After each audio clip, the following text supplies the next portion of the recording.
mystery schools taught, these pains are the portal to energy activation. They don't teach this in school. They don't whisper this in the corridors of power or slip it into the media you scroll through daily, but the mystery schools, those ancient, elusive sanctuaries of wisdom scattered across time and geography, have always held a secret. Not a secret to keep from you, but a secret waiting until you are ready to hear it. And perhaps you are ready now. Because somewhere in the pain you've carried, the loneliness you've buried, the confusion you've tried to ignore, lies a code, a spiritual code, not metaphorical, not symbolic, literal, tangible, real. Pain is not the enemy. Pain is the portal. You see, we've been trained to run from discomfort. From the moment we are born, we are comforted at the first sign of distress. As children, we are told to stop crying, to be strong, to get over it. The world rewards the avoidance of pain and punishes the embracing of it. But the mystery schools, the true initiates, taught something radical. They taught that pain is not a punishment, but a purification, that suffering is not the absence of light, but the beginning of it. Click subscribe to this channel to get more profound spiritual lesson. I want you to ask yourself something. When was the last time you sat fully, completely with a pain, emotional, physical, spiritual, and asked it what it wanted to teach you? Not fix it, not numb it, not run from it, but sat in it like a monk in fire. Because that's what the ancient initiates did. In Egypt, the aspirants would be sealed into tombs, left with nothing but darkness and their own mind. In Greece, they would drink the kikian, a mind-altering brew, and descend into the underworld of their subconscious. In the Himalayas, they would meditate in caves for years, facing only silence and themselves. Why? Because they knew something we've forgotten. Energy is not activated by comfort. It is activated by confrontation. Not confrontation with others, but with the self. The fractured self, the hidden self, the wounded self. And here's the paradox that the mystery schools understood. The pain you resist the most is the very pain that contains your power. Let me tell you a story. A man once came to a Sufi master and said, "Master, I feel like I'm dying. My heart is breaking. My soul is tired." And the master smiled and said, "Good. Now we can begin." That is the way of truth. The breaking is not the end. It's the beginning of the real path. The road to energy activation begins not with joy, but with the full embrace of your sorrow. You might wonder, what does this really mean? What is energy activation? It's not about floating or glowing or some fantastical display. It's about becoming alive, fully alive, a switch turning on inside you, revealing that you are not a passive victim of life, but a co-creator with it. And here's the wild thing, you can't activate this energy from the surface. You have to go down into the depths of your being, into the places you've locked away. The childhood wound, the betrayal, the shameful moment, the fear you never confessed. That is where the energy waits, dormant, silent, until you're ready to face it. And facing it doesn't mean conquering it. That's the mistake. This isn't about war, it's about witnessing. To witness your pain without judgment is the highest form of spiritual practice. To sit with your suffering without needing to change it, fix it, or escape it, that's where the alchemy happens. That's when pain becomes light. Because pain is not just a signal that something is wrong, It's also a compass pointing to what wants to be healed.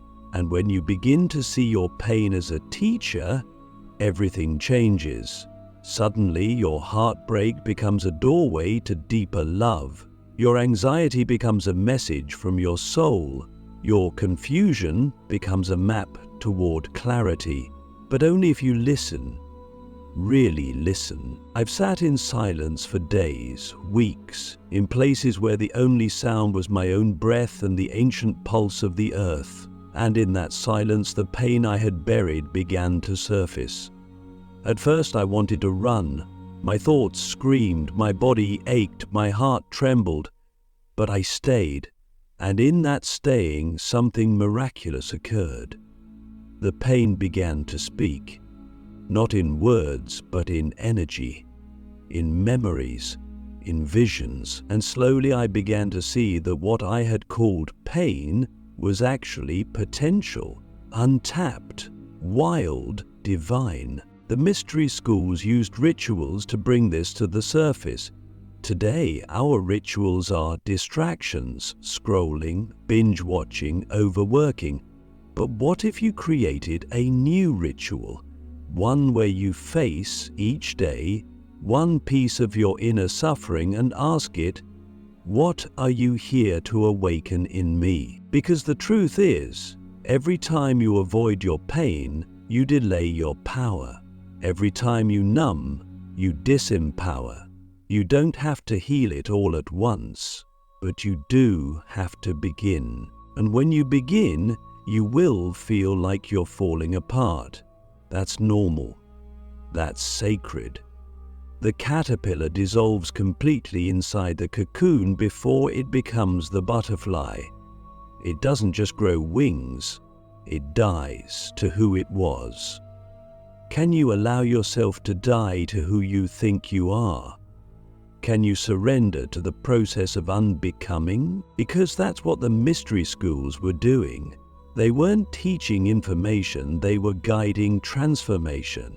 They weren't filling your mind, they were emptying it. They weren't solving your problems, they were showing you that you were never broken to begin with. So I ask you, what is the one pain you've avoided the most? What would happen if, instead of running from it, you turned toward it, opened your arms and said, I'm listening? You might find that the pain is not a monster after all. It's a messenger. It's a part of you that was exiled, now returning home with the keys to your next level of energy, power, and peace. And the moment you welcome it in, the portal opens, descending into the fire. How initiation through suffering awakens dormant power.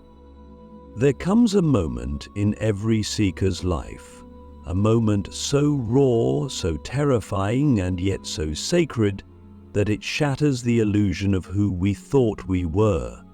It feels like everything is being stripped away, your beliefs, your identity, your attachments, even your will to continue. This is not a breakdown, it is an initiation, and if you can recognize it for what it truly is, you will never be the same again. The mystery schools called it the descent, a plunge into the dark night of the soul, designed not to destroy you, but to burn away all that is false. You may wonder, why suffering? Why not joy or peace or inspiration as the path to awakening? The answer is both confronting and liberating, because suffering is honest. It strips you bare. When you are in pain, nothing superficial holds power over you anymore. You cannot pretend, you cannot lie to yourself. You are forced to confront the raw truth of your being, and it is only from that place, stripped of masks and illusions, that the real work can begin. Think about it. When have you grown the most? When life was easy, or when it was tearing you apart?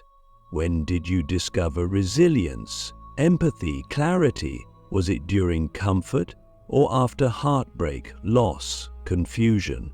The fire of suffering is the crucible in which the soul forges strength, the ego dissolves, and dormant power awakens. Not metaphorically, Literally, there are energies within you, potent, divine, electric energies, that lie asleep until triggered by intense emotional or spiritual friction. Pain is the spark, suffering is the pressure that cracks the shell of limitation. But this is not about glorifying pain, it's about understanding its purpose. The mystery schools never invited suffering for suffering's sake. They revered it as a sacred threshold, a rite of passage, a choosing. You could either let pain collapse you into bitterness and numbness, or you could walk into it with awareness and allow it to transmute you. Initiates were not selected because they were special, they were chosen because they had the courage to suffer consciously. Imagine this. You're standing at the edge of a roaring fire. Your instinct is to retreat, but something ancient within you knows you must walk into it. You must burn, not your body but your false self. The stories you've clung to, the limitations you've inherited, the fears you've mistaken for truth, they must be offered to the flame, and as you step in, something extraordinary happens. The pain doesn't consume you, it reveals you. The fire doesn't destroy you, it illuminates you. I've seen it happen, I've felt it happen, not in a temple or on a mountaintop, but in the quiet, hollow moments where I thought I couldn't go on, when I lost everything I thought mattered, when I was betrayed by those I loved, when I sat, paralyzed with anxiety, unable to understand why life was giving me so much pain, and each time I descended into the fire, not because I wanted to, but because something deeper than desire pulled me in. And every time I emerged, I found a part of myself I never knew existed, strength I didn't know I had, vision that was previously hidden, a connection to something vast, ancient and alive. This is the mystery, that within the very pain you resist lies the energy you seek, that your suffering is not a curse but a call to awaken, a call to remember who you were before the world taught you to forget. But here's the key, this awakening doesn't happen by reading or thinking or philosophizing. It happens by feeling deeply, without numbing, without rushing, without editing the experience. You must feel it all. You must let the fire touch every corner of your being. Only then does it reveal the treasure hidden beneath the ashes. So I ask you now, what would happen if you stopped negotiating with your pain and started listening to it? What if, instead of seeing it as something to fix, you saw it as a guide? What if the very thing you thought was breaking you was actually building you into the version of yourself you were born to become? This is not just spiritual fluff. This is biology. This is energy. When you allow yourself to fully feel, when you cry without shame, shake without resistance, grieve without censorship, you activate neural pathways, hormonal shifts, and energetic releases that literally rewire your being. Trauma, when met consciously, becomes transformation. Fear, when walked through with presence, becomes fuel. And pain, when embraced, becomes power. The mystery schools knew this. They didn't heal people by fixing their problems. They healed them by guiding them into their sacred suffering. And from that sacred space, people emerged not just healed, but reborn. So what are you avoiding? What fires are waiting for you to step into? And who might you become on the other side? The sacred science of transmutation, turning pain into power. There is a secret most never discover because they spend their lives running from the very place where it waits. This secret is not hidden in temples or locked away in ancient scrolls. It lives in your nervous system, in the beat of your heart after loss, in the tightness of your chest when you're afraid, in the tears you don't allow yourself to cry. The mystery schools understood that pain is not something to be escaped. Pain is energy, unrefined, raw, primal energy, and through conscious process, that energy can be transmuted. Transmutation is not a poetic metaphor, it is a sacred science, and once you understand it, your entire life changes. Pain is not the opposite of power. Pain is the seed of power, but only if you know how to hold it in the right way. Think of pain as a dense frequency, heavy, slow-moving, almost unbearable to carry. But when you bring awareness to it, when you feel it deeply and allow it to move through you without resistance, it begins to shift. Your breath becomes the alchemist's fire, your attention becomes the sacred crucible, and the pain begins to transform into insight, into wisdom, into clarity. Suddenly, what once paralyzed you begins to energize you. The ancients didn't just meditate for peace, they meditated to enter this alchemical space, to sit in the center of their discomfort until it revealed its message. And here's what they discovered. Every emotional wound holds a polarity. In every fear is a hidden courage. In every heartbreak is an unseen love. In every loss is a hidden gain. But you cannot access the polarity by thinking about it. You must feel your way into it. That's the hard part. That's where most people turn back, but not you. You wouldn't be here if you weren't ready to cross that threshold. Imagine this. You're holding a memory that breaks you. Maybe someone left you, maybe you failed, maybe you were told you weren't enough. That memory lives in your body, its weight, its density. But instead of avoiding it, you close your eyes and go into it. You feel the ache. You breathe into the tightness. You let the grief speak. And something begins to happen. You stop identifying with the wounded part and begin to witness it. You become bigger than the pain, and from that witnessing, a spark ignites. You see the lesson, you feel the release, you reclaim the energy that was trapped in that moment. That's transmutation. It's not about pretending everything is okay. It's about facing that it isn't, and finding the light within the darkness. That's why the mystery schools used symbols like the phoenix, the Ouroboros, the lotus, life rising from death, beauty blooming from mud, power recycled through pain. These weren't just symbols, they were blueprints for inner mastery. And you have access to that same mastery right now. You don't need a guru, you don't need a savior, you need presence. Radical, unfiltered, fearless presence with your own experience. That's the fire that transmutes. That's the laboratory of the soul.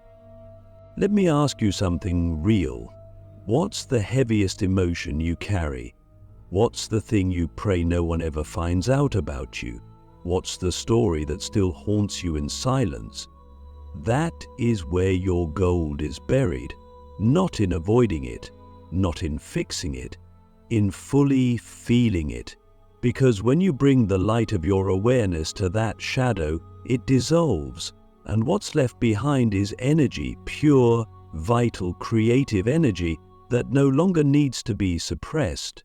You can use that energy to write, to speak, to build, to serve, to love. That's not just emotional healing, that's spiritual power. The world doesn't need more people who are pretending to be perfect. It needs more people who are courageously real, who have walked through their pain and emerged with compassion, who have faced their shadows and found their soul.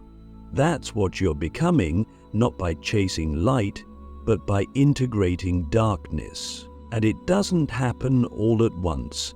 Transmutation is a path you walk, not a switch you flip, but every time you choose presence over avoidance, breath over numbness, love over fear, you transmute, you rise, you become a living initiation, and your very presence begins to activate others because energy doesn't lie. People can feel when you've done the work. They feel it in your voice, in your eyes, in your silence. That's real power. So I'll ask you again, what pain have you been turning away from that could become your power if you turn toward it? What emotion have you judged that might be your deepest gift? What if the very thing you've been trying to get rid of is the thing that will set you free? The mystery schools would whisper this truth in the ears of the brave. The fire that burns you is the same fire that awakens you.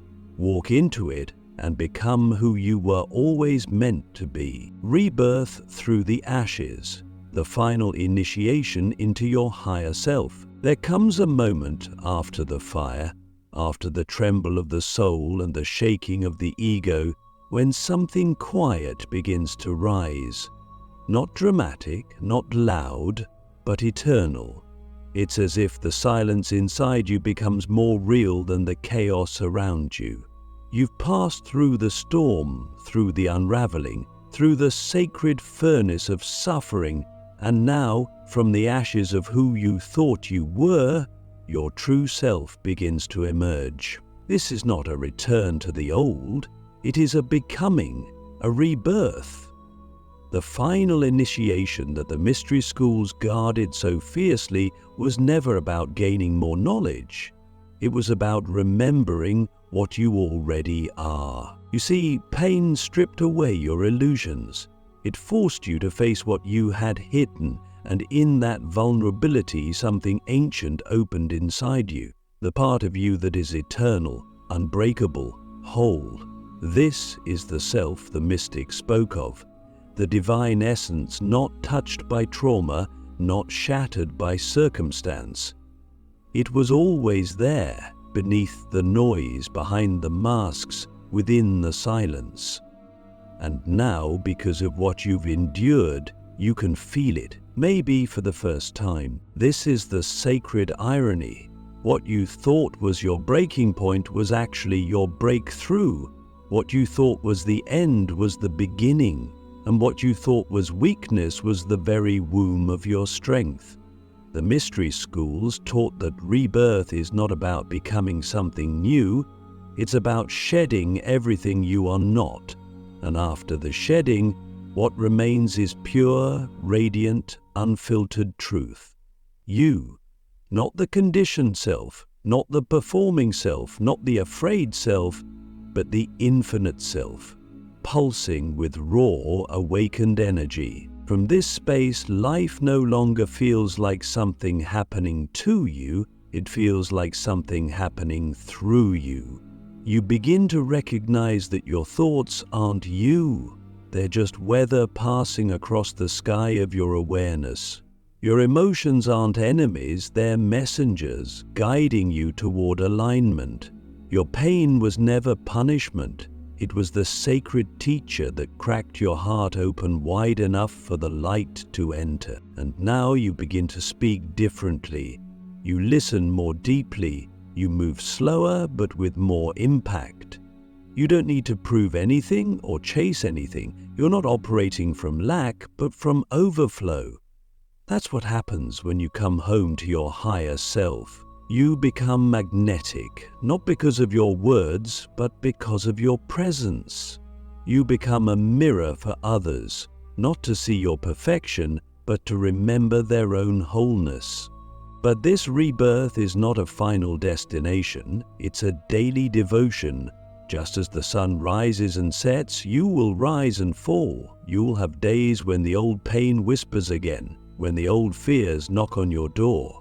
Let them come. You're no longer afraid because now you know who you are. You know how to sit in the fire and not be burned. You know how to transform pain into power and wounds into wisdom. This is mastery, not perfection, not absence of struggle, but the ability to remain rooted in your essence, regardless of the storm. And so, I leave you with this. You are not here to escape life, you are here to embody it, fully, fiercely, freely. The mystery schools didn't promise comfort, they promised clarity. They didn't offer certainty, they offered truth. And that truth is this: your pain was never a curse. It was the catalyst that brought you back to yourself. So the question now becomes, what will you do with this awakening? Who will you become now that you've remembered who you are? And how many others will you help remember, not through preaching, but simply by being? This is your final initiation, to live as your highest self in every breath, in every step, knowing that the very energy you sought was never outside of you, it was waiting in the pain, ready to rise, ready to burn, ready to bless. You are the fire, you are the phoenix, you are the mystery, and now the world is ready for your light.